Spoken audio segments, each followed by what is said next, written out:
सवाल हमें गिवन है कि the postfix expression equivalent of the prefix expression. That means एक प्रीफिक्स एक्सप्रेशन हमें गिवन है और उसके इक्विवेलेंट हमें क्या फाइंड आउट करना है, पोस्टफिक्स एक्सप्रेशन फाइंड आउट करनी है। तो ध्यान रखना, जब भी बात एक्सप्रेशन की होती है तो एक्सप्रेशन का सिंपल सा मतलब होता है valid combination of operands and operator. Operators और ऑपरेंड्स का जो वैलिड कॉम्बिनेशन होता है उस वैलिड कॉम्बिनेशन को हम क्या बोलते हैं, एक्सप्रेशन बोलते हैं। जहां पर ऑपरेंड्स का मतलब कोई भी वेरिएबल हो सकता है, कोई भी डेटा हो सकता है, जबकि ऑपरेटर बेसिकली क्या होता है, एक सिंबल होता है। अब जो ये ऑपरेटर होता है वो एक्सप्रेशन में तीन तरीके से लिखा जा सकता है। पहला तरीका होता है बिफोर ऑपरेंड्स, मतलब ऑपरेंड से पहले लिख दिया जाए। दूसरा तरीका होता है बिटवीन ऑपरेंड्स, मतलब ऑपरेंड के बीच में ऑपरेटर को लिख दिया जाए। और तीसरा तरीका होता है हमारे पास आफ्टर ऑपरेंड्स, मतलब ऑपरेंड्स के बाद में किसको लिख दिया जाए, ऑपरेटर को लिख दिया जाए। जब पहले लिखा जाएगा तो इसको हम जनरली बोलते हैं प्रीफिक्स एक्सप्रेशन। प्रीफिक्स एक्सप्रेशन बोलेंगे कब, जब आपका जो ऑपरेटर है वो ऑपरेंड से पहले लिखा जाए। अगर बीच में है तो इसको हम बोलेंगे इनफिक्स एक्सप्रेशन, और जब बाद में लिखा जाए तो उसको हम बोलेंगे पोस्टफिक्स एक्सप्रेशन। ध्यान रखेंगे, जो हमारा प्रीफिक्स एक्सप्रेशन होता है, इस प्रीफिक्स एक्सप्रेशन को ही कई बार हम बोलते हैं पॉलिश नोटेशन। क्या बोलेंगे इसको, पॉलिश नोटेशन। और जो हमारा पोस्टफिक्स एक्सप्रेशन होता है, इस पोस्टफिक्स एक्सप्रेशन को हम बोलते हैं reverse polish notation. Reverse polish notation, जिसको शॉर्ट में कई बार हम आरपीएन भी बोलते हैं। तो जो हमारा प्रीफिक्स एक्सप्रेशन होता है उसी का दूसरा नाम क्या होता है, पॉलिश नोटेशन। और जो पोस्टफिक्स एक्सप्रेशन होती है उसी का दूसरा नाम होता है रिवर्स पॉलिश नोटेशन। तो अगर हमारा जो ऑपरेटर है वो ऑपरेंड से पहले लिखा जाए तो प्रीफिक्स एक्सप्रेशन, अगर ऑपरेंड के बीच में ऑपरेटर को लिखा जाए तो वो इनफिक्स एक्सप्रेशन, और अगर ऑपरेंड्स के बाद में ऑपरेटर को लिखा जाए तो वो क्या हो जाएगी, हमारी पोस्टफिक्स नोटेशन एक्सप्रेशन। यहां पर जो सवाल हमें गिवन है वो सवाल गिवन है कि हमारे पास प्रीफिक्स नोटेशन एक्सप्रेशन है और इस प्रीफिक्स नोटेशन एक्सप्रेशन को किस में बदलना है, पोस्टफिक्स में बदलना है। देखो, इनफिक्स नोटेशन एक्सप्रेशन को प्रीफिक्स और पोस्टफिक्स में बदलना थोड़ा सा आसान होता है, या मैं यूं कहूं कि हम बिना एल्गोरिथम की हेल्प के भी क्या कर सकते हैं, किसी भी गिवन इनफिक्स नोटेशन एक्सप्रेशन को प्रीफिक्स या पोस्टफिक्स में बदल सकते हैं। लेकिन यहां पर जो सवाल है वो क्या है, प्रीफिक्स एक्सप्रेशन को किस में बदलना है, हमें पोस्टफिक्स में बदलना है। तो देखो, जब कभी भी आपको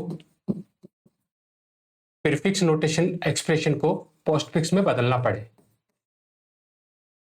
तो सबसे पहले आपको क्या करना है, स्कैन करना है expression from right to left. कैसे स्कैन करोगे एक्सप्रेशन को, राइट टू लेफ्ट। कौन सी वाली एक्सप्रेशन को, प्रीफिक्स एक्सप्रेशन को कैसे स्कैन करोगे, राइट टू लेफ्ट स्कैन करोगे। ध्यान रखना, जब भी आप प्रीफिक्स नोटेशन एक्सप्रेशन को स्कैन करोगे राइट टू लेफ्ट तो आपके पास दो ही पॉसिबिलिटी है, या तो आपको क्या मिलेंगे उसमें, ऑपरेंड, या क्या मिलेगा उसमें, ऑपरेटर।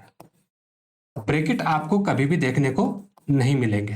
जो ब्रैकेट है वो आपको कभी भी देखने को नहीं मिलेंगे, क्योंकि ब्रैकेट का जो कंसेप्ट होता है वो केवल और केवल किस में होता है, इनफिक्स नोटेशन एक्सप्रेशन में होता है।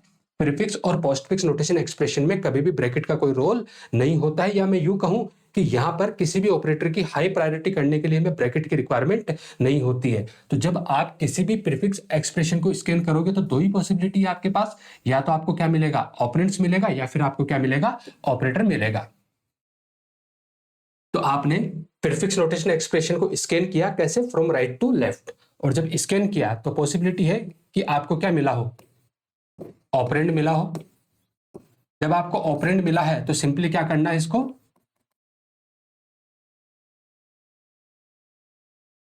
Push on to stack. Stack के अंदर सिंपली इसको क्या कर देना, आपको पुश कर देना है। और जब ऑपरेटर मिले आपको,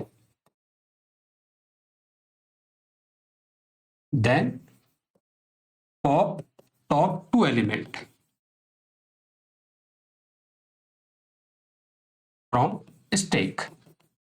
स्टैक में से आपको टॉप के 2 एलिमेंट को क्या करना है, पॉप करना है। और जब पॉप करोगे तो यहां पर ऑपरेटर फर्स्ट जो होगा वो आपका टॉप एलिमेंट होगा,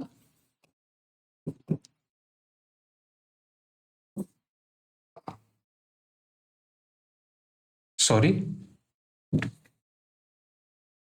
जब आप ऑपरेटर फाइंड आउट होगा आपको, उस टाइम पे आपको क्या करना है, स्टैक में से 2 एलिमेंट को पॉप करना है। अब जब स्टैक में से 2 एलिमेंट को पॉप करोगे तो ऑफकोर्स स्टैक में क्या रखे हुए होंगे, सिंपली ऑपरेंड्स तो रखे हुए होंगे। जब ऑपरेंड एनकाउंटर हुआ था तभी तो हमने इसको कहां किया था, स्टैक में पुश किया था। तो जो आपका ऑपरेंड फर्स्ट है, ऑपरेंड फर्स्ट है वो हमेशा क्या होगा, टॉप एलिमेंट ऑफ स्टैक। और जो ऑपरेंड सेकंड होगा आपका वो होगा next to top element, element of stack. उसके बाद देन कंबाइन या राइट एज कैसे लिखोगे, सबसे पहले आपको लिखना है यहां पर ऑपरेंड फर्स्ट, फिर आपको लिखना है ऑपरेंड सेकंड, और उसके बाद जो ऑपरेटर एनकाउंटर हुआ था वो ऑपरेटर। और इतना इस फॉर्म में कंबाइन करने के बाद इसको वापस से क्या करना है, स्टैक में पुश करना है, पुश बैक टू स्टैक। ठीक है, अभी एग्जांपल से बात समझ में आ जाएगी। आपने जो ऑपरेंड फर्स्ट आया था, जो स्टैक का टॉप था, स्टैक का टॉप से नेक्स्ट वाला जो था उसको आपने ऑपरेंड सेकंड बोला था। उसके बाद आपने इस फॉर्म में कंबाइन किया, सबसे पहले ऑपरेंड फर्स्ट, फिर ऑपरेंड सेकंड, उसके बाद ऑपरेटर। इतना कंबाइन करने के बाद इसको वापस से क्या कर दिया आपने, स्टैक में पुश कर दिया। और ये सिलसिला चलता रहेगा कब तक, जब तक आप कंप्लीट प्रीफिक्स एक्सप्रेशन को राइट टू लेफ्ट स्कैन नहीं कर लेते। और उसके बाद आखिरी में जो फाइनली जो टॉप पे रखा हुआ कंटेंट होगा, वो टॉप वाला कंटेंट ही आपका क्या होगा, पोस्टफिक्स रिटर्न एक्सप्रेशन होगी, पोस्टफिक्स रिटर्न एक्सप्रेशन। अब मान के चलो आपके पास स्टैक फिलहाल कुछ ऐसा है, यहां पर ए रखा हुआ है, यहां पर बी रखा हुआ है, यहां पर सी और यहां पर डी, ऐसा कुछ स्टैक आपके पास है। अब यहां पर बोला है कि ऑपरेंड फर्स्ट का मतलब है टॉप एलिमेंट, तो फिलहाल इसका टॉप क्या है, डी। तो इस सिनेरियो में आपका जो ऑपरेंड फर्स्ट होगा वो क्या बन जाएगा, डी बन जाएगा। और उसके बाद बोला है कि ऑपरेंड सेकंड क्या है, नेक्स्ट टू टॉप एलिमेंट। ये टॉप एलिमेंट था, इसका नेक्स्ट कौन सा वाला है, सी। तो जो आपका ऑपरेंड सेकंड बनेगा वो ऑपरेंड सेकंड आपका क्या बन जाएगा, यहां पर सी बन जाएगा। तो ऑपरेंड फर्स्ट का मतलब top element and operand second का मतलब next to top element.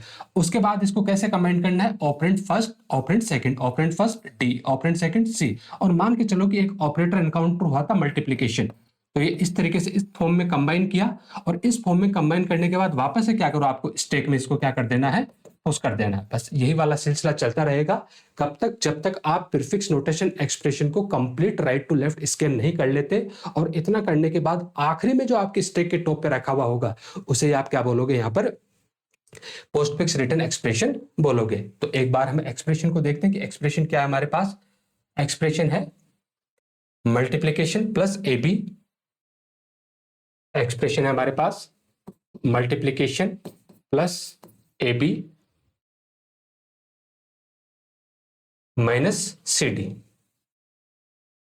Minus C O D.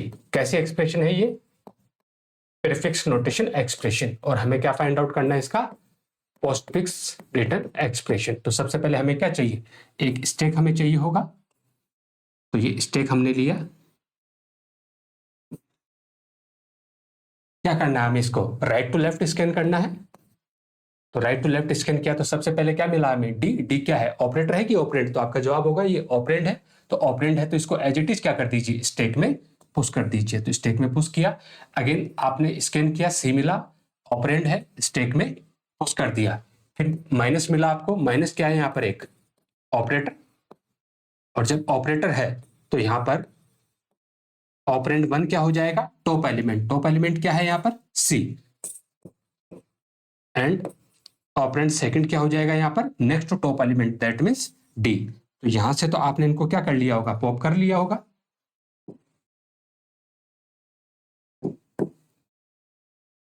यहां से तो आपने इनको पॉप कर लिया। उसके बाद किस फॉर्म में कंबाइन करना है, operator plus C, operator second D, and कौन सा ऑपरेटर आया था, माइनस। ये आप कंप्लीट क्या बन गया है, एक ऑपरेंड बन गया है, और इसको वापस से क्या कर दो, स्टैक में पुश कर दो। तो वापस से स्टैक में पुश किया तो स्टैक में आ जाएगा C D minus. Again scan किया, क्या मिला हमें, बी, ऑपरेंड है, स्टैक में पुश कर दीजिए। फिर मिला हमें ए, अगेन ऑपरेंड है, स्टैक में पुश कर दीजिए। फिर प्लस मिला, ऑपरेटर है, तो जैसे ही ऑपरेटर हमें मिलेगा उसी टाइम पे हमें क्या करना है, इसको स्टैक में से टॉप के दो एलिमेंट पॉप करने। तो ऑपरेंड फर्स्ट का मतलब हो जाएगा ए, और ऑपरेंड सेकंड का मतलब हो जाएगा यहाँ पर बी। मतलब यहां से हमने इनको क्या कर लिया है, पॉप कर लिया है। उसके बाद लिखना है हमें ऑपरेंड फर्स्ट क्या है, ए, ऑपरेंड सेकंड क्या है, बी। कौन सा ऑपरेटर एनकाउंटर हुआ था, प्लस। तो अब इसको वापस से क्या कर दीजिए, स्टैक में पुश कर दीजिए, that means A B plus. Again क्या एनकाउंटर हुआ, मल्टीप्लीकेशन। मल्टीप्लीकेशन क्या है यहाँ पर, ऑपरेटर। जैसे ऑपरेटर है तो सबसे पहले ऑपरेंड फर्स्ट, टॉप एलिमेंट कौन रखा हुआ है, A B plus. A B plus आपका फर्स्ट ऑपरेंड हो जाएगा, और ऑपरेंड सेकंड हो जाएगा आपका सी डी माइनस। यहां से आपने इन दोनों को क्या कर लिया है, पॉप कर लिया है। उसके बाद लिखना आपको ऑपरेंड फर्स्ट क्या है, A B plus, operand second क्या है, सी डी माइनस। ऑपरेटर कौन सा एनकाउंटर हुआ था, मल्टीप्लीकेशन, एस्ट्रिक। ये कंप्लीट हुआ, वापस स्टैक में क्या कर दीजिए, पुश। तो A B plus C D minus and asterisk, no more element. That means आपने प्रीफिक्स नोटेशन एक्सप्रेशन को completely right to left scan कर लिया है। और जब कंप्लीट कर लिया तो स्टैक के टॉप पे जो भी बैठा है वही आपका क्या है, यहाँ पर पोस्टफिक्स रिटर्न एक्सप्रेशन हो जाएगी। तो ऑप्शन में मैच कराओ, A B plus C D minus asterisk.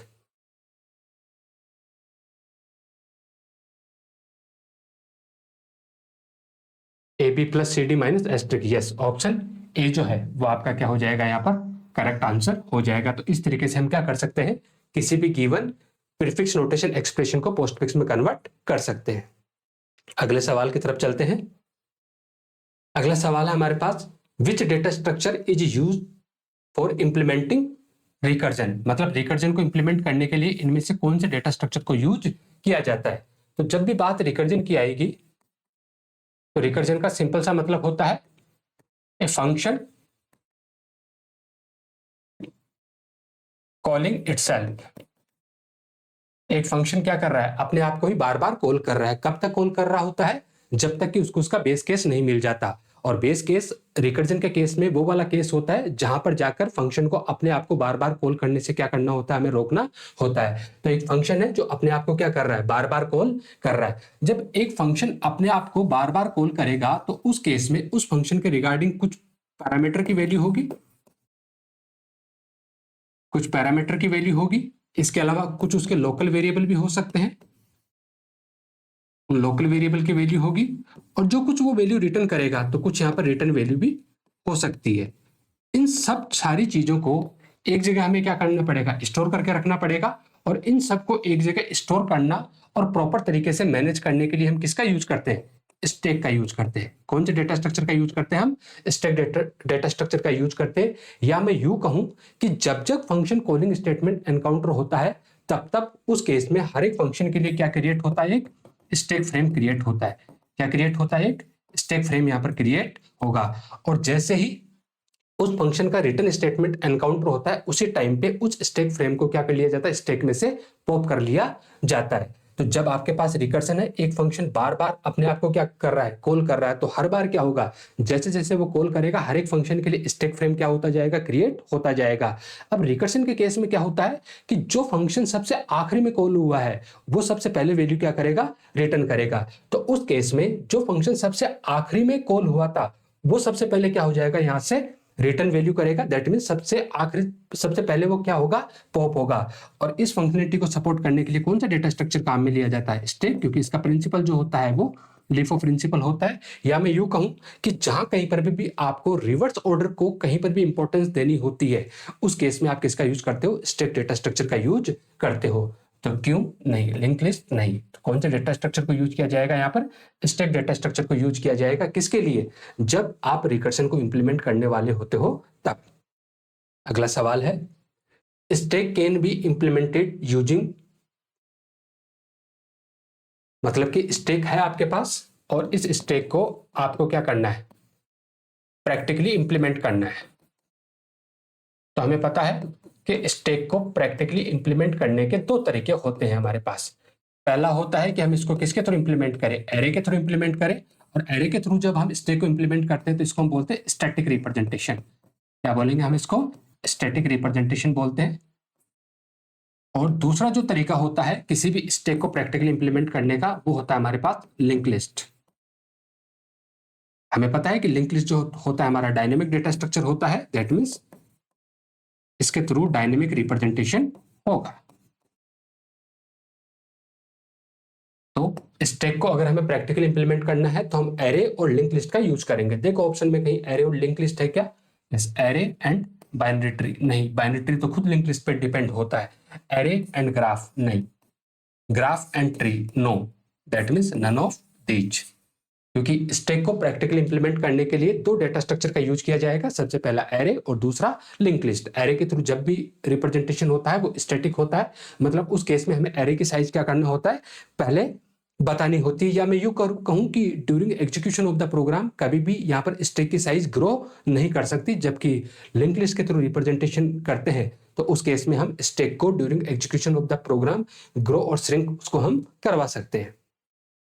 अगला सवाल है कि the process of inserting new element and removing an existing element to from stack is called respectively. मतलब कि ये स्टैक है आपके पास, हमें पता है कि जो हमारा स्टैक डेटा स्ट्रक्चर होता है उसका जो प्रिंसिपल होता है वो कौन सा प्रिंसिपल होता है, यहाँ पर लीफो प्रिंसिपल होता है। मतलब कि जो एलिमेंट सबसे आखिरी में आया था उसको सबसे पहले क्या किया जाएगा, प्रोसेस किया जाएगा, लास्ट इन फर्स्ट आउट वाले प्रिंसिपल को ये फॉलो करता है। और स्टैक में अगर आपको कोई नया एलिमेंट इंसर्ट करना है तो उसके लिए कौन सा ऑपरेशन काम में लिया जाता है, पुश ऑपरेशन। और किसी एग्जिस्टिंग एलिमेंट को रिमूव या डिलीट करने के लिए कौन सा ऑपरेशन यूज किया जाता है, यहाँ पर पॉप ऑपरेशन को यूज किया जाता है। तो स्टैक है, स्टैक में नया एलिमेंट इंसर्ट करवाने के लिए किसका यूज करेंगे, पुश का, और एग्जिस्टिंग एलिमेंट को रिमूव करवाने के लिए किसका यूज करेंगे, पॉप का। हमें यह भी पता है कि स्टैक के अंदर जो आपका इंसर्शन और जो डिलीशन होता है वो एक ही एंड से होता है। कहां से होता है, एक ही एंड से होता है, और उस एंड को हम क्या बोलते हैं, टॉप ऑफ द स्टैक। ध्यान रखना स्टैक का जो दूसरा एंड होता है, ये तो आपका वन एंड हो गया, जो आपका अदर एंड है उस अदर एंड को आप बोलते हो यहाँ पर बेस। क्या बोलते हो, स्टैक का बेस। और स्टैक का जो बेस होता है वो कभी भी चेंज नहीं होता है, भले ही आप स्टैक पे किसी भी तरह का ऑपरेशन परफॉर्म करो, क्योंकि स्टैक में ऑपरेशन परफॉर्म करने के लिए हम हमेशा किसका यूज करते हैं, टॉप वाले एंड का ही यूज करते हैं। यहाँ पर एंड का मतलब होता है छोर। जैसे ये स्टैक आपका, ये स्टैक आपका, तो ये इसका एक छोर हो गया, ये दूसरा छोर हो गया, तो इस वाले छोर को हम बोलते हैं यहाँ पर बेस, और इस वाले छोर को हम बोलते हैं यहाँ पर टॉप। तो जो इंसर्शन और डिलीशन होता है वो हमेशा इसी छोर से होता है, टॉप वाले छोर से ही होता है। बेस को हम कभी भी डिस्टर्ब नहीं करते हैं। तो इंसर्ट करने के लिए कौन सा ऑपरेशन, पुश ऑपरेशन, और रिमूव करने के लिए कौन सा वाला ऑपरेशन, पॉप ऑपरेशन। तो देखो कहीं पर भी पुश और पॉप ऐसा, क्योंकि पहले इंसर्शन है उसके बाद रिमूविंग है, तो push and pop, option C. Insert delete, तो ये तो ऑपरेशन है, ऑपरेशन के नाम क्या है यहाँ पर, पुश एंड पॉप है। एक चीज और ध्यान रखना कि जब आप स्टैक के अंदर इंसर्शन ऑपरेशन परफॉर्म करते हो तो उस केस में हो सकता है कि आपके पास स्टैक ओवरफ्लो की सिचुएशन आ जाए, और जब आप स्टैक में से किसी एग्जिस्टिंग एलिमेंट को रिमूव करो तो हो सकता है कि आपके पास स्टैक अंडरफ्लो की सिचुएशन आ जाए। अब ओवरफ्लो की सिचुएशन कब आएगी, आपके पास स्टैक है, स्टैक आपका पूरा भरा हुआ है, लेकिन फिर भी आप पुश ऑपरेशन परफॉर्म करने की कोशिश करोगे। आप पुश ऑपरेशन परफॉर्म करने की कोशिश करोगे तो ऑब्वियसली आप उस स्टैक में डेटा रखने वाले हो, और स्टैक में तो डेटा तब रखा जाएगा ना जब स्टैक में स्पेस अवेलेबल होगा। अब जब स्टैक में स्पेस अवेलेबल नहीं है तो उस सिचुएशन को हम बोलते हैं स्टैक ओवरफ्लो की सिचुएशन। और जब आप स्टैक में से किसी एग्जिस्टिंग एलिमेंट को रिमूव करने की कोशिश कर रहे हो, अब मान के चलो कि आप रिमूव करने की कोशिश तो कर रहे हो लेकिन स्टैक में तो कोई एलिमेंट है ही नहीं, तो उस सिचुएशन को हम बोलते हैं स्टैक अंडरफ्लो की सिचुएशन। एक चीज और ध्यान रखना कि जब भी आप स्टैक को एरे के थ्रू इंप्लीमेंट करते हो तो उस केस में टॉप की वैल्यू को सबसे पहले किससे इनिशियलाइज करवाते हो आप? -1 से इनिशियलाइज करवाते हो। उसके बाद जब जब आपको पुश ऑपरेशन परफॉर्म करना है तब तब आप टॉप की वैल्यू को 1 से बढ़ा देते हो, और जब जब आपको पॉप ऑपरेशन परफॉर्म करना है तब तब आप टॉप की वैल्यू को 1 से कम कर देते हो। अगले सवाल की तरफ चलते हैं। लिखा है कि here is an infix expression. यहां पर एक इनफिक्स नोटेशन एक्सप्रेशन गिवन है, ये वाली इनफिक्स नोटेशन एक्सप्रेशन गिवन है। एंड आगे लिखा है कि suppose that we are using the usual stack algorithm to convert the expression from infix to postfix. That means हम यहाँ पर जो आमतौर पे जो एल्गोरिथम हम यूज करते हैं किसी भी गिवन इनफिक्स नोटेशन एक्सप्रेशन को किस में बदलने के लिए? पोस्टफिक्स नोटेशन एक्सप्रेशन में बदलने के लिए। Then the maximum number of symbol that will appear on the stack at one time during the conversion of the expression। अब यहां पर ये कहना चाह रहा है कि आमतौर पे आप जब किसी भी इनफिक्स नोटेशन एक्सप्रेशन को पोस्टफिक्स नोटेशन एक्सप्रेशन में कन्वर्ट करते हो तो ऑफ कोर्स वहां पर आप एक स्टेक को यूज करोगे। तो इस पूरे प्रोसेस के टाइम पे जब आप कन्वर्जन कर रहे होंगे तो उस स्टेक में मैक्सिमम कितने सिंबल एक साथ आ रहे हैं वो वाली सिचुएशन आपको यहां पर बतानी है। 7 सिंबल आ रहे हैं, 4 सिंबल आ रहे हैं, 6 सिंबल आ रहे हैं, यहाँ पर 3 सिंबल आ रहे हैं। तो देखो अभी अभी हम प्रीफिक्स नोटेशन एक्सप्रेशन को पोस्टफिक्स में कैसे कन्वर्ट करते हैं उसका एल्गोरिथम हम देख के आए हैं। अब हम यहां पर इनफिक्स नोटेशन एक्सप्रेशन को किसमें कन्वर्ट करने वाले हैं? पोस्टफिक्स नोटेशन एक्सप्रेशन में कन्वर्ट करने वाले हैं। तो उसका जो एल्गोरिथम होता है वो बहुत ही सिंपल एल्गोरिथम होता है कि सबसे पहले आपको एल्गोरिथम को स्कैन करना होता है फ्रॉम लेफ्ट टू राइट। मतलब जब आप प्रीफिक्स को पोस्टफिक्स में बदल रहे थे तो एक्सप्रेशन को स्कैन कर रहे थे आप राइट टू लेफ्ट, लेकिन इनफिक्स को पोस्टफिक्स में बदलेंगे तब आपको स्कैन करना फ्रॉम लेफ्ट टू राइट। जब आप इनफिक्स नोटेशन एक्सप्रेशन को स्कैन करोगे तो इनफिक्स नोटेशन एक्सप्रेशन में जो भी सिंबल मिलेंगे वो 4 संभावनाएं हैं। या तो ऑपरेंड मिले आपको, या फिर आपको ऑपरेटर मिले, या फिर आपको लेफ्ट पैरेंथेसिस मिले, और या फिर आपको राइट पैरेंथेसिस मिले। ये 4 ही संभावनाएं होगी।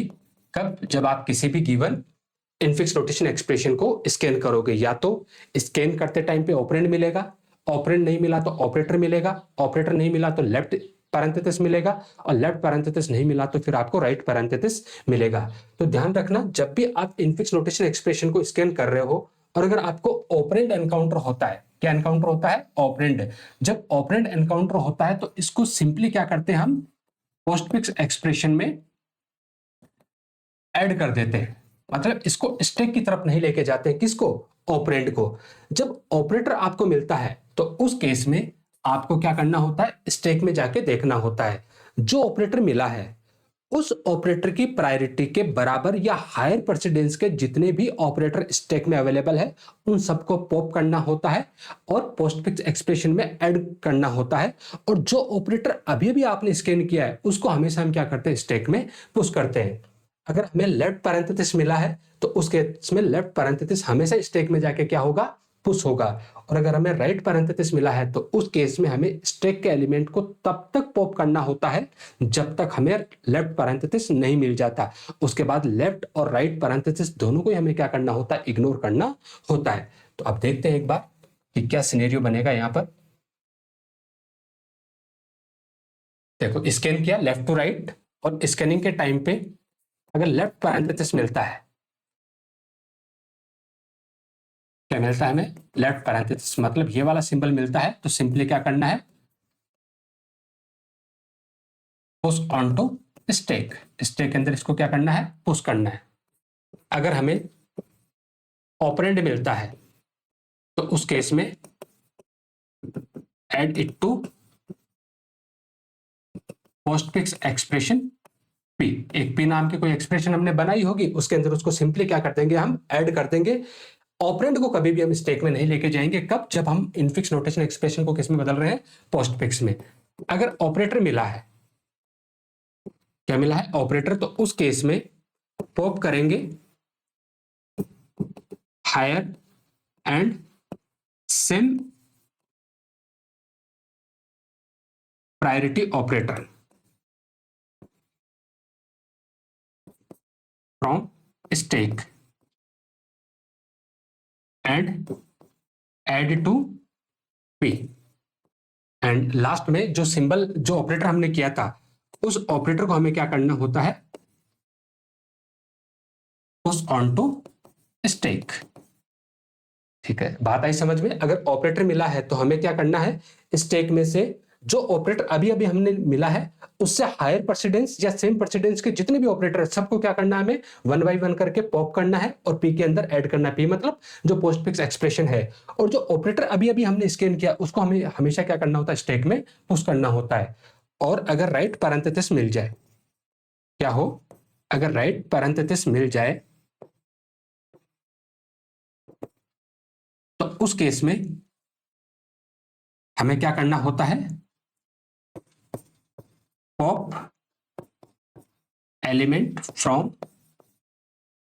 Stack until left parenthesis is not encounter. और फाइनली हमें क्या करना होता है, लेफ्ट और राइट दोनों पैरेंथेसिस को हमें क्या करना होता है, यहां पर इग्नोर करना होता है।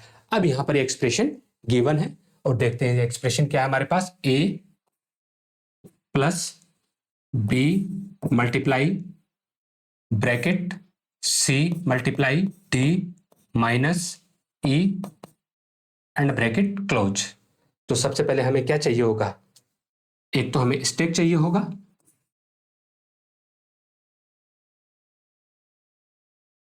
एक तो हमें स्टैक चाहिए होगा और दूसरा हमें चाहिए होगा यहां पर एक पोस्टफिक्स एक्सप्रेशन जिसको हम किससे डिनोट कर रहे हैं, यहां पर पी से डिनोट कर रहे हैं।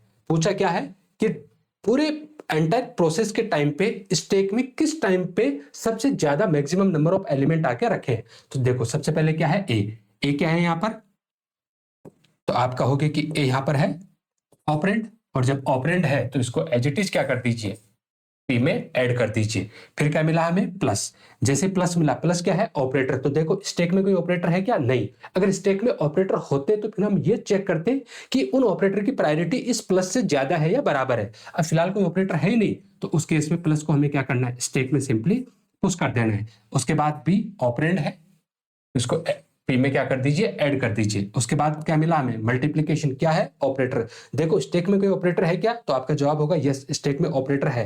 लेकिन जो ये ऑपरेटर प्लस है, क्या इसकी प्रायोरिटी इस मल्टीप्लीकेशन से ज्यादा है, तो आपका जवाब होगा नहीं, मल्टीप्लीकेशन से ज्यादा नहीं है। क्या बराबर है, तो आपका जवाब होगा बराबर भी नहीं है। जब बराबर नहीं है और ना ही ज्यादा है तो फिर सिंपली इसको जो जैसा है वही रहने दो, और जो ऑपरेटर अभी अभी आपने स्कैन किया था उसको स्टैक में क्या कर दीजिए, आप पुश कर दीजिए। उसके बाद क्या मिला आपको, लेफ्ट पैरेंथेसिस। और जैसे लेफ्ट पैरेंथेसिस मिलता है, लेफ्ट पैरेंथेसिस हमेशा ही क्या होता है, स्टैक में पुश कर दिया जाता है। उसके बाद क्या मिला आपको, सी। सी क्या है, ऑपरेंड। तो ऑपरेंड है तो ऑपरेंड को एज इट इज क्या कर दीजिए, पी में ऐड कर दीजिए। अगेन क्या मिला आपको, मल्टीप्लीकेशन। अब मल्टीप्लीकेशन क्या है, ऑपरेटर है। क्या देखो स्टैक में ऑपरेटर है क्या, तो आपका जवाब होगा नहीं, स्टैक में ऑपरेटर नहीं है। क्योंकि स्टैक के टॉप पे कौन बैठा है, लेफ्ट पैरेंथेसिस है। ऐसा मत बोलना कि स्टैक में ऑपरेटर तो बैठा है, हाँ ऑफ कोर्स है, लेकिन आप तो किस एलिमेंट को एक्सेस करोगे, हमेशा टॉप वाले एलिमेंट को एक्सेस करोगे। तो आपको कहां देखना है, सिर्फ टॉप में देखना है। और टॉप में तो कौन बैठा है, यहाँ पर लेफ्ट पैरेंथेसिस, मतलब यहाँ पर कोई भी ऑपरेटर नहीं है। और जब कोई भी ऑपरेटर नहीं है तो इस एस्ट्रिक वाले सिंबल को या ऑपरेटर को आप एज इट इज स्टैक में क्या कर दीजिए, पुश कर दीजिए। उसके बाद क्या मिला, डी ऑपरेंड है, पी में ऐड कर दीजिए। उसके बाद क्या मिला आपको, माइनस। अब माइनस क्या है, यहां पर ऑपरेटर है। अब माइनस ऑपरेटर है तो स्टैक में से एलिमेंट को क्या करना है, आपको पॉप करना है। देखो माइनस और यहां पर ऑपरेटर मिला आपको मल्टीप्लीकेशन। क्या मल्टीप्लीकेशन की प्रायोरिटी माइनस से ज्यादा है, तो आपका जवाब होगा यस। और जैसे ही प्रायोरिटी ज्यादा है उसी टाइम पे आप इसको क्या करोगे, पॉप करोगे। अब यहां पर सवाल हमारे पास ये था कि maximum number of element stack में एक समय में कितने आ रहे हैं। तो फिलहाल कितने आ रहे हैं, चार। एक दो तीन चार एलिमेंट आ रहे हैं फिलहाल। फिलहाल कितने आ रहे हैं, चार आ रहे हैं। अब इसका आगे का सिनेरियो देखते हैं कि आगे हमारा स्टैक में कोई और एलिमेंट बढ़ते हैं क्या। तो देखो plus multiplication, left parenthesis and asterisk symbol. Minus मिला था तो एस्ट्रिक वाले सिंबल को क्या करना है, पॉप। तो एस्ट्रिक वाले सिंबल को क्या कर लिया हमें, पॉप, क्योंकि ये इससे क्या था, हायर प्रेसिडेंस का था। उसके बाद देखो और कोई ऑपरेटर है क्या, नहीं। तो आगे तो क्या मिला हमें, लेफ्ट पैरेंथेसिस मिला। तो जो माइनस हमने स्कैन किया था इस माइनस को यहां पर क्या कर दीजिए, पुश कर दीजिए। अभी भी स्टैक में एलिमेंट कितने हैं, चार ही है। उसके बाद ई ऑपरेंड है, ऑपरेंड को एज इट इज पी में ऐड कर देंगे।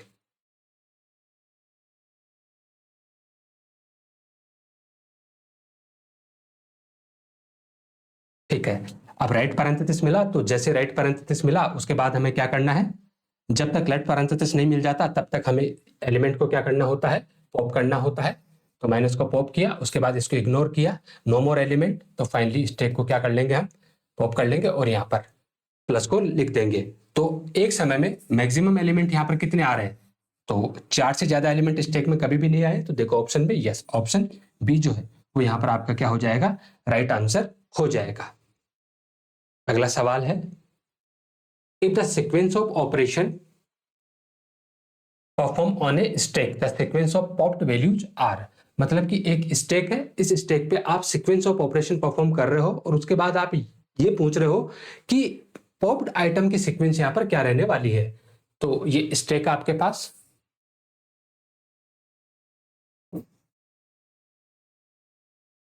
स्टैक है और मैं यहां पर पॉप्ड आइटम लिखूंगा। देखो सबसे पहले पुश 1, दैट मीन्स स्टैक में क्या वैल्यू आ जाएगी, 1 को आपने क्या किया यहाँ पर पुश, उसके बाद पुश 2, तो स्टैक के टॉप पे क्या आ जाएगा 2, उसके बाद पॉप, जैसे पॉप किया तो 2 यहां से क्या हो जाएगा, पॉप हो जाएगा।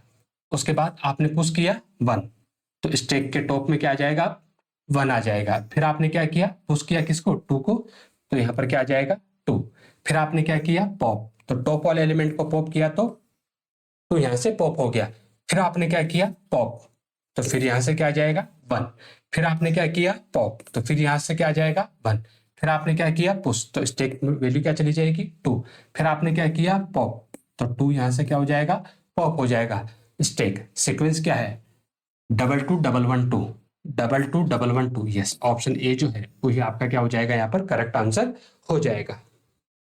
अगला सवाल है कि the postfix expression corresponding to the infix expression, एक इनफिक्स एक्सप्रेशन है और इसको किस में बदलना है, हमें पोस्टफिक्स एक्सप्रेशन में बदलना है। देखो 2 तरीके हैं हमारे पास, ठीक है, या तो हम एल्गोरिथम का यूज कर ले, जो अभी भी हमने पिछले सवाल में देखी थी, उस एल्गोरिथम को यूज करके भी हम क्या कर सकते हैं, किसी भी गिवन इनफिक्स नोटेशन एक्सप्रेशन को पोस्टफिक्स में बदल सकते हैं। या दूसरा तरीका है, हम इसको सिंपली भी क्या कर सकते हैं, सोल्व कर सकते हैं किसी भी गिवन इनफिक्स नोटेशन को पोस्टफिक्स में बदलने के लिए। तो ध्यान रखना, जब भी आप इनफिक्स नोटेशन एक्सप्रेशन को पोस्टफिक्स में बदलते हो तो उस केस में आपको पता होना चाहिए ऑपरेटर की प्रायोरिटी, क्योंकि बिना ऑपरेटर की प्रायोरिटी पता हुए आप इसको डील नहीं कर पाओगे।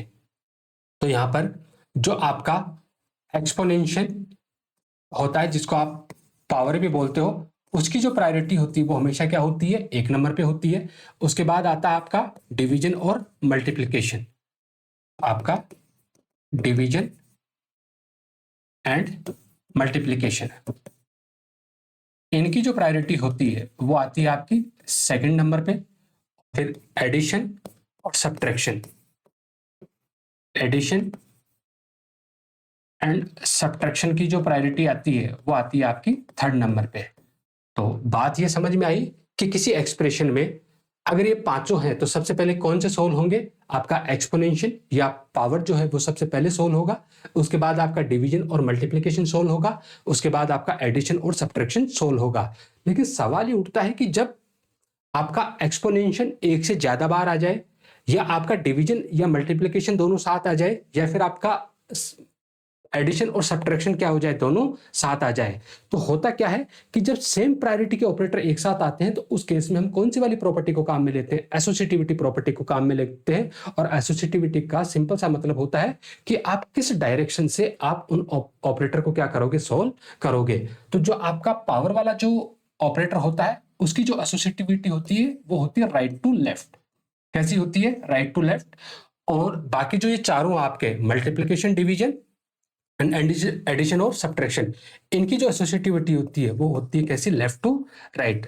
दैट मीन्स अगर किसी एक्सप्रेशन में 1 से ज्यादा बार एक्सपोनेंशियल आ रहा है तो उस केस में आपको कैसे सोल्व करना है, उसको राइट टू लेफ्ट सोल्व करना है।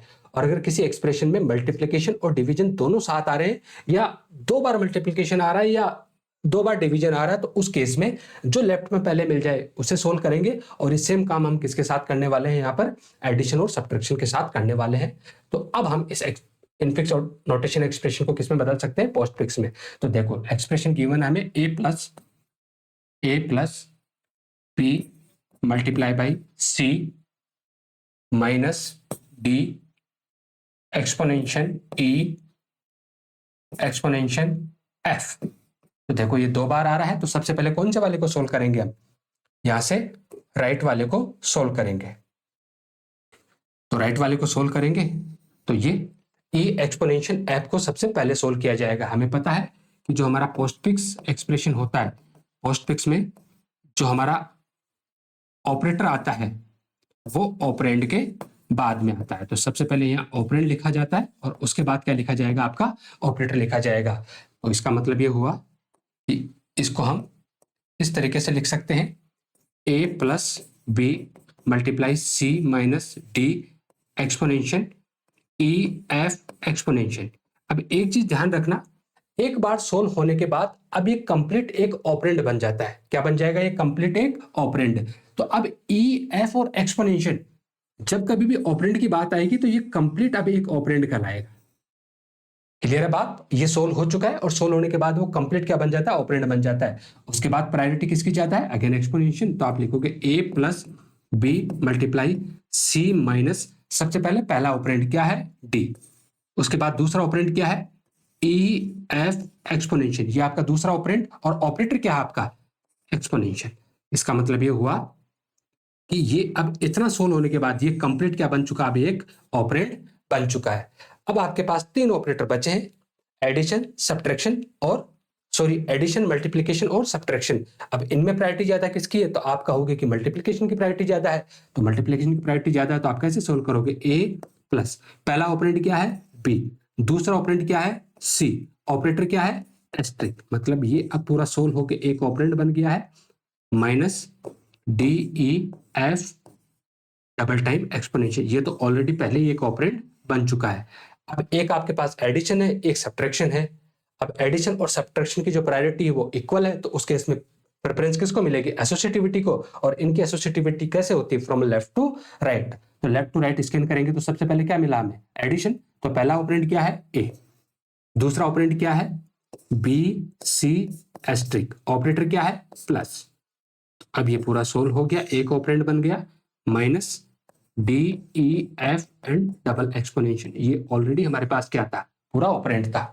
आगे इसको सोल्व करेंगे तो देखो पहला ऑपरेंड क्या है? A B C multiplication plus, दूसरा ऑपरेंड क्या है? D E F double time exponential या कैरेट सिंबल और उसके बाद माइनस। अब ये कंप्लीट क्या बन चुका है? एक ऑपरेंड बन चुका है और ये इस गिवन एक्सप्रेशन का पोस्टफिक्स नोटेशन है। ऑप्शन मैच करो कहीं, A B C asterisk plus D E F double exponential minus. Yes, जो ऑप्शन ए है वही आपका यहाँ पर क्या हो जाएगा? करेक्ट आंसर हो जाएगा। नो। तो इस तरीके से आप बिना एल्गोरिथम के भी इसको डायरेक्ट सोल्व कर सकते हो। अगला सवाल है reverse Polish notation for infix expression. कौन सा वाला नोटेशन पूछा है हमें? रिवर्स पोलिश नोटेशन पूछा है। हमें पता है कि जो हमारा प्रीफिक्स होता है, प्रीफिक्स को हम क्या बोलते हैं यहाँ पर? Polish notation. क्या बोलेंगे? Polish notation. और जो हमारा पोस्टफिक्स होता है, पोस्टफिक्स को हम क्या बोलते हैं यहाँ पर? रिवर्स पोलिश नोटेशन या आरपीएन हम इसको बोलते हैं। बस ये टर्म हमेशा ध्यान में रखना, नहीं तो अगर आप ये नहीं समझ पाओगे तो फिर आपको पता ही नहीं चलेगा कि ये किस में कन्वर्ट करवाने की कोशिश कर रहा है। तो रिवर्स पोलिश नोटेशन का मतलब पोस्टफिक्स, इसमें कन्वर्ट करना है पोस्टफिक्स में। और सेम तरीका जो अभी अभी हम पिछले सवाल में लगाए हैं, क्योंकि एक्सप्रेशन तो किस में लिखी हुई है? इनफिक्स में लिखी हुई है, इसको सोल्व कर सकते हैं। ये ब्रैकेट ए plus B multiply C minus D divide ए। ठीक है, देखो जो ब्रैकेट का जो गेम होता है वो हमेशा आपको किस में देखने को मिलेगा? केवल और केवल इनफिक्स नोटेशन एक्सप्रेशन में ही देखने को मिलेगा। और ये बात तो हम सेल्फ अंडरस्टूड है कि ऑफ कोर्स जो ब्रैकेट होता है उनकी प्रायोरिटी तो जितने भी अवेलेबल ऑपरेटर है उनमें सबसे ज्यादा होती ही होती है। बस ध्यान ये रखना कि इनफिक्स नोटेशन एक्सप्रेशन में प्रायोरिटी के लिए हम ब्रैकेट का यूज करते हैं, लेकिन जैसे इसको प्रीफिक्स या पोस्टफिक्स में कन्वर्ट करते हैं तो उस केस में हम इन पैरेंथेसिस को हटा देते हैं, ब्रैकेट को हटा देते हैं, क्योंकि प्रीफिक्स और पोस्टफिक्स में ब्रैकेट का कोई रोल नहीं होता है। तो सोल्व करेंगे तो ब्रैकेट की प्रायोरिटी ज्यादा है, तो ये हो जाएगा आपका ए बी प्लस, क्योंकि करना किस में था? पोस्टफिक्स में। ये कंप्लीट एक ऑपरेंड बन चुका है, एस्ट्रिक सी माइनस डी डिवाइड ई। अब देखो यहाँ पर मल्टीप्लीकेशन है, माइनस है और डिवीजन है। मल्टीप्लिकेशन और डिवीजन की इक्वल प्रायोरिटी है, तो जो लेफ्ट में पहले मिल जाए। तो पहला ऑपरेंड आपका ए बी प्लस, दूसरा ऑपरेंड है आपका सी, और ऑपरेटर है आपका एस्ट्रिक। ये पूरा सोल्व होकर एक ऑपरेंड बन गया है। उसके बाद माइनस डी डिवाइड ई, तो अब ये हो जाएगा A B plus C asterisk minus पहला ऑपरेंड डी, दूसरा ऑपरेंड ई, और ऑपरेटर क्या है आपका डिवाइड। तो अब ये एक कंप्लीट ऑपरेंड बन चुका है। ये एक कंप्लीट ऑपरेंड पहले सोल्व कर चुके थे। तो फाइनली जब इसको लिखेंगे तो पहला ऑपरेंड आपका A B plus C asterisk, और दूसरा ऑपरेंड है आपका डी ई डिवाइड, और ऑपरेटर था आपका माइनस। देखो ऑप्शन में कहीं पर A B plus C, no, A B plus C, उसके बाद एस्ट्रिक आना चाहिए, no, A B plus C asterisk D E and minus divide, no, A B plus C asterisk D E divide plus, yes. Option D जो है वो आपका क्या हो जाएगा, यहाँ पर करेक्ट आंसर हो जाएगा। अगला सवाल है, consider the following operation perform on stack of size 5। इस बार बोला है कि जो स्टेक है उस स्टेक की जो साइज या कैपेसिटी है वो कितनी है, यहाँ पर 5 है, और उसके बाद सीरीज ऑफ ऑपरेशन यहाँ परफॉर्म कर रहे हैं। तो इस बार हमें इस चीज का ध्यान रखना है कि कितने कैपेसिटी की साइज है, सॉरी स्टेक हमारे पास 5 साइज, तो 1 2 3 4 एंड 5। ऑफकोर्स ये एरे के थ्रू इंप्लीमेंट अगर हुआ होगा तो इसकी इंडेक्स रही होगी 0 1 2 3 एंड 4, और यहाँ पर इसकी साइज कितनी है, साइज या कैपेसिटी कितनी है, यहाँ पर 5 है। अब सीरीज ऑफ ऑपरेशन है, सबसे पहले आपने क्या किया, पुश ए। तो देखो अभी इनिशियली जो टॉप है उसकी वैल्यू क्या रही होगी, -1 रही होगी। अब आप जैसे ही डेटा इंसर्ट करोगे तो सबसे पहले टॉप की वैल्यू को 1 से बढ़ाओगे तो -1 + 1 0, और 0th इंडेक्स पर किसको रख दिया जाएगा, ए को रख दिया जाएगा। फिर आपने इस एलिमेंट को क्या कर लिया, यहाँ पर पॉप कर लिया, मतलब मैं यहाँ पर लिख लेता हूं पॉप आइटम की सीक्वेंस भी क्या है। तो पॉप किया तो ए को क्या कर लिया आपने, पॉप कर लिया, और जैसे पॉप किया टॉप की वैल्यू को फिर से 1 से कम किया, 0 -1, और ये एलिमेंट आपका यहां से पॉप हो चुका है।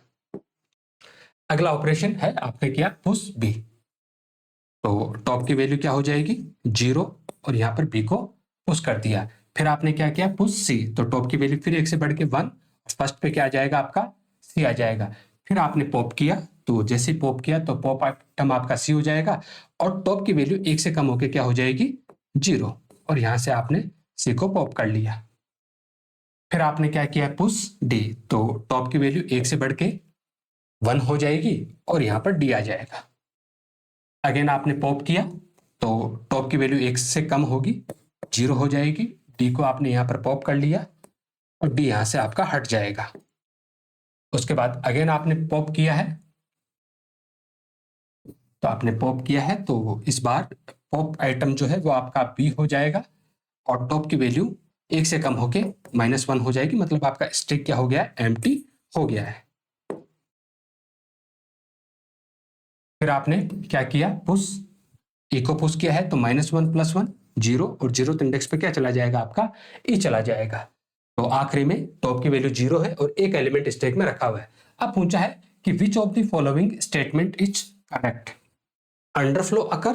क्या इस पूरे ऑपरेशन के टाइम पे कहीं पर भी अंडरफ्लो की सिचुएशन आई, मतलब ऐसी सिचुएशन कहीं पर भी आई कि हम स्टेक में से पॉप करने की कोशिश कर रहे हैं और एलिमेंट ही ना हो, नहीं, ऐसी सिचुएशन कभी भी नहीं आई। तो यहाँ पर अंडरफ्लो की सिचुएशन तो अकर नहीं हुई है। Stack operation are perform smoothly, yes, ये सारे के सारे ऑपरेशन हमने परफॉर्म किए, कहीं पर हमें किसी भी तरह की कोई दिक्कत नहीं आई, मतलब स्टेक के सारे ऑपरेशन हमने यहाँ पर क्या कर लिए, स्मूथली परफॉर्म कर लिए हैं। ओवरफ्लो अकर नहीं, ओवरफ्लो की सिचुएशन कभी भी अकर नहीं है यहाँ पर, एंड नन ऑफ दिस। उससे पहले हमारा बी जो है वो सही आंसर हो जाएगा यहाँ पर, क्योंकि पूरे ऑपरेशन के टाइम पे स्टेक स्मूथली क्या कर रहा है, यहाँ पर काम कर रहा है। अगला सवाल है कि the result of evaluating the postfix expression, एक पोस्टफिक्स एक्सप्रेशन है और इस पोस्टफिक्स एक्सप्रेशन को हमसे क्या करवा रहा है, इवेलुएट करवा रहा है। तो देखो जब भी आप किसी भी गिवन इनफिक्स नोटेशन एक्सप्रेशन को आप इवेलुएट करते हो तो बहुत आसान तरीका होता है, क्योंकि बचपन से लेकर अब तक हम जो इवेलुएशन करते हैं वो किसका करते हैं, हमेशा इनफिक्स नोटेशन एक्सप्रेशन का ही तो करते हैं। इस बार इवेलुएशन किसका करवा रहा है हमसे, पोस्टफिक्स एक्सप्रेशन का इवेलुएशन करवा रहा है। और जब हम पोस्टफिक्स एक्सप्रेशन को इवेलुएट करते हैं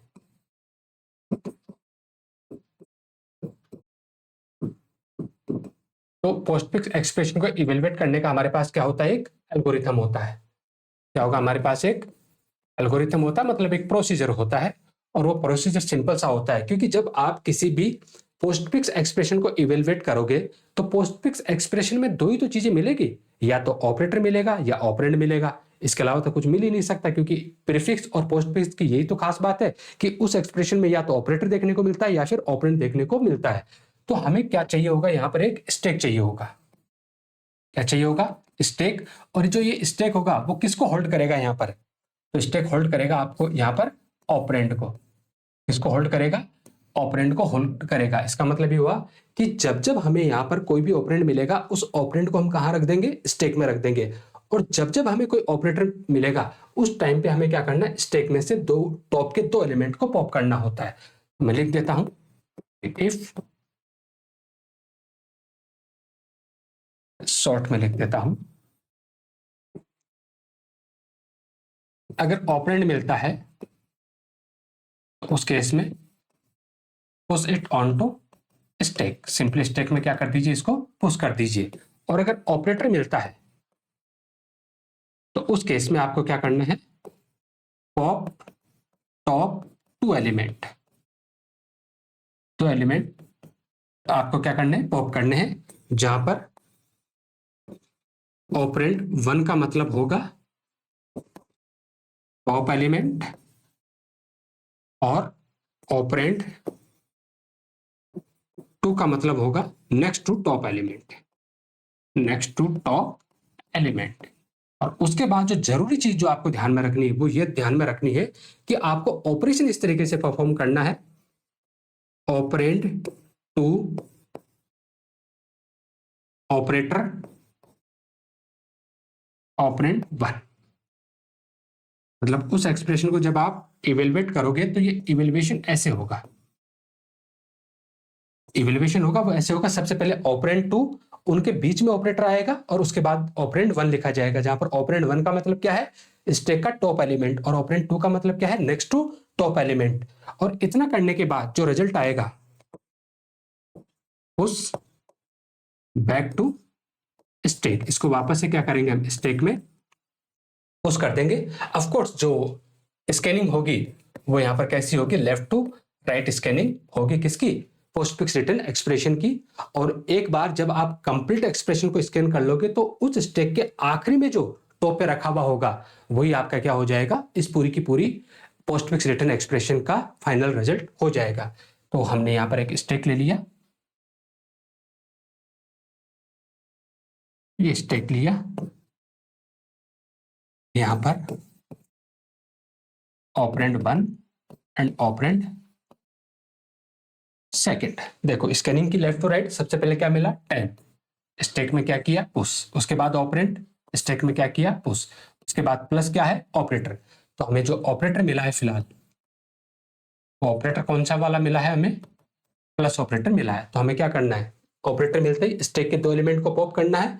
तो ऑपरेंड 1 का मतलब हो जाएगा टॉप एलिमेंट, टॉप क्या है 5, ऑपरेंड 1 में क्या आ जाएगा 5, और ऑपरेंड सेकंड हो जाएगा नेक्स्ट टू टॉप क्या है 10, तो यहाँ पर 10 आ जाएगा। उसके बाद इवेल्युएशन कैसे करना है, सबसे पहले ऑपरेंड सेकंड क्या है 10, ऑपरेटर क्या है प्लस, ऑपरेंड फर्स्ट क्या है 5, 10 प्लस 5 15, और जो रिजल्ट आया वापस स्टैक में क्या कर दीजिए, इसको पुश कर दीजिए। तो स्टैक में अब वैल्यू क्या आ गई 15। उसके बाद 60 ऑपरेंड है, स्टैक में रख दीजिए। उसके बाद 6 ऑपरेंड है, स्टैक में रख दीजिए। उसके बाद डिवीजन, मतलब इस बार ऑपरेटर क्या मिला हमें, डिवीजन। जैसे ही ऑपरेटर मिला दो एलिमेंट को पॉप करना, ऑपरेंड 1 का मतलब 6, ऑपरेंड सेकंड का मतलब 60, मतलब इन दोनों को पॉप कर लिया। फिर इवेलुएट कैसे करना है, ऑपरेंड 2 क्या है 60, ऑपरेटर क्या मिला डिवाइड, ऑपरेंड फर्स्ट क्या है 6, 60 डिवाइड बाई 6, तो रिजल्ट आएगा आपके पास 10। और इस 10 को वापस से क्या करना है, आपको स्टैक में पुश करना है। तो मैं इस 10 को यहां लिख देता हूं, मैंने अभी फिलहाल स्टैक के टॉप पे क्या है 10 है। डिवीजन कर लिया, उसके बाद क्या मिला मल्टीप्लीकेशन, अगेन ऑपरेटर मल्टीप्लीकेशन। तो देखो टॉप पे क्या है 10, तो ऑपरेंड 1 क्या हो जाएगा 10, नेक्स्ट टू टॉप मतलब 15, ऑपरेंड सेकंड। इवेल्युएशन कैसे करना है, operand second 15, operator multiplication, operand first 10, कितना हुआ 150। रिजल्ट को वापस से क्या करना है, स्टैक में पुश करना है, तो स्टैक की वैल्यू क्या आ गई 150। फिर क्या मिला हमें 8 ऑपरेंड है, स्टैक में रख दिया। फिर क्या मिला हमें माइनस, ऑपरेटर है तो दो एलिमेंट को पॉप करो, तो ऑपरेंड 1 की वैल्यू क्या हो जाएगी यहाँ से 8 और ऑपरेंड 2 की वैल्यू क्या हो जाएगी यहाँ पर 150। सबसे पहले लिखना ऑपरेंड सेकंड, तो 150। ऑपरेटर क्या है माइनस, ऑपरेंड सेकंड फर्स्ट की वैल्यू क्या है 8, तो 150 माइनस 8, तो जवाब मिलेगा 142। और इस 142 को वापस से क्या कर दीजिए आप स्टैक में पुश कर दीजिए। नो मोर एलिमेंट, तो स्टैक के टॉप पे क्या है 150 और जो ये 142 स्टैक के टॉप पे, और जो ये 142 है वही आपका इस पूरी की पूरी फाइनल पोस्टफिक्स रिटर्न एक्सप्रेशन का क्या है रिजल्ट है। देखो ऑप्शन में, यस ऑप्शन सी 142। तो इस तरीके से हम क्या कर सकते हैं, किसी भी गिवन पोस्टफिक्स रिटर्न एक्सप्रेशन का इवेल्युएशन कर सकते हैं। ध्यान रखना है कि जैसे कोई ऑपरेंड मिलता है सिंपली स्टैक में पुश करते जाइए, जैसे ऑपरेटर मिलता है टॉप के दो एलिमेंट को पॉप करना है और उसके बाद जो ऑपरेटर आपको मिला उसके साथ उनका ऑपरेशन परफॉर्म करना है। बस ध्यान ये रखना है कि यहाँ पर ऑपरेंड 1 किसको माना जाएगा, स्टैक के टॉप वाले एलिमेंट को, और ऑपरेंड 2 माना जाएगा नेक्स्ट टू टॉप एलिमेंट को। और जब ऑपरेशन परफॉर्म होगा तो उस केस में ऑपरेशन परफॉर्म होगा, सबसे पहले ऑपरेंड 2 लिखा जाएगा, उसके बाद आपका ऑपरेटर लिखा जाएगा और फिर ऑपरेंड 1 लिखा जाएगा। इवेलुएट करना है, इवेलुएट करने के बाद जो भी रिजल्ट आए उसको वापस स्टैक के अंदर क्या कर दीजिए, आप पुश कर दीजिए और ये सिलसिला चलता रहेगा। एक वक्त ऐसा आएगा कि आप कंप्लीट पोस्टफिक्स एक्सप्रेशन को स्कैन कर चुके होंगे और उस केस में स्टैक के टॉप पे जो कुछ भी रखा हुआ है वही उसका क्या है रिजल्ट है। अंत तक रुके उसके लिए धन्यवाद आपका। फिर कोई शिकायत सुझाव हो तो आप कमेंट बॉक्स की तरफ जरूर जाइए। धन्यवाद।